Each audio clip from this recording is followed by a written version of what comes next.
But let's just say you identified where you got the problem. You sat in some quiet time. For me, it's prayer time, but I would say for anybody, it's morning meditation. It's your cold plunge. It's your, Hmm. maybe it's your run. Maybe it's some sort of time where you have this clear headedness and you really got to think about like, what am I called to do? Who am I called? More importantly, if your why is almost always a who.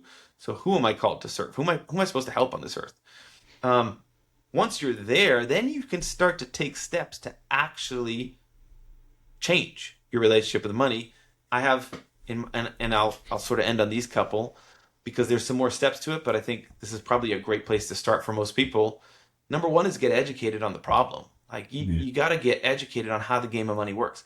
I learned the language of money through immersion is how I describe it. Like the same way if I wanted to learn Italian and you plot me in Rome for 90 days, like I would speak Italian pretty conversationally. I did that in the game of money. Like I was outside of personal finance. I don't have a family tree of personal finance people. There's no family pedigree. We don't have a history of people who have Harvard advanced degrees. Like I was a baseball player out in the outfield shagging balls before I did this. You know what I mean? Yeah, Like um, I learned the language of money through immersion. I became my career to help teach people how money worked, which meant I had to learn it in a really rapid way. So I learned it, and as I learned it, I'm like, hang on. First off, I don't know what I was so fearful of. Like this stuff is not over my head. I used to believe that's the lie I believed. Like this stuff is impossible for me to learn.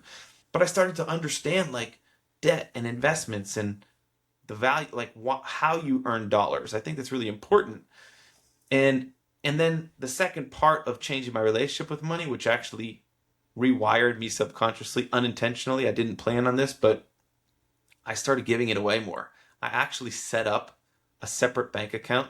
It was the same season of my life where I was like kind of going through that change, right? Just started this new career. Money had its grips on me. I always wanted to be more generous, but I always had the reasons I couldn't be because I had the bills to pay and all the kids and all the things. Like, I had all the reasons why I shouldn't and couldn't give more money that month, but I hated that it had that control over me. And so I set up a separate bank account and I just said the athlete in me wants something structured and disciplined. So I'm like, separate bank account.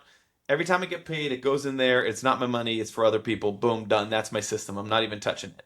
And because it was a separate account, like I saw it differently. And and I'm telling you, as I started to use that money for other people, and it's less about the amount, more about the process and the order of and the system of doing it.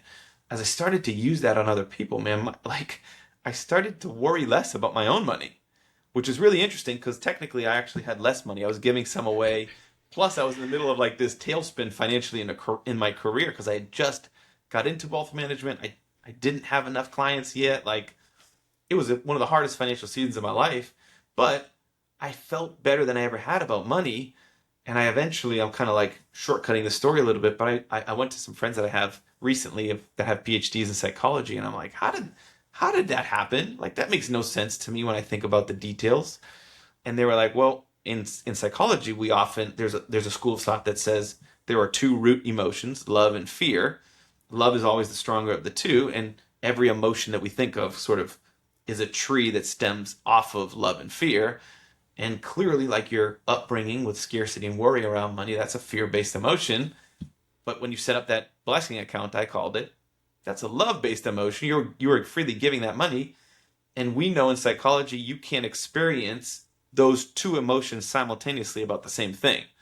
So you always, the love emotion always overrode that fear based emotion to the point where eventually your subconscious sort of rewired itself to almost explain to the fear side, hey, we used to worry about this, but actually we don't need to anymore.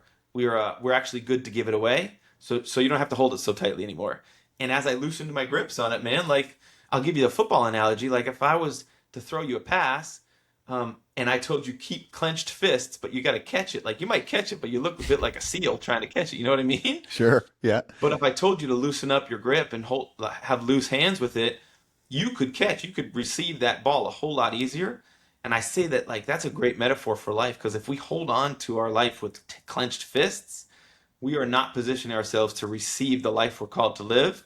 But if we just loosen up the grips on our life and often our money, our purse strings, then we can actually catch and receive that life that we're called to live a whole lot easier.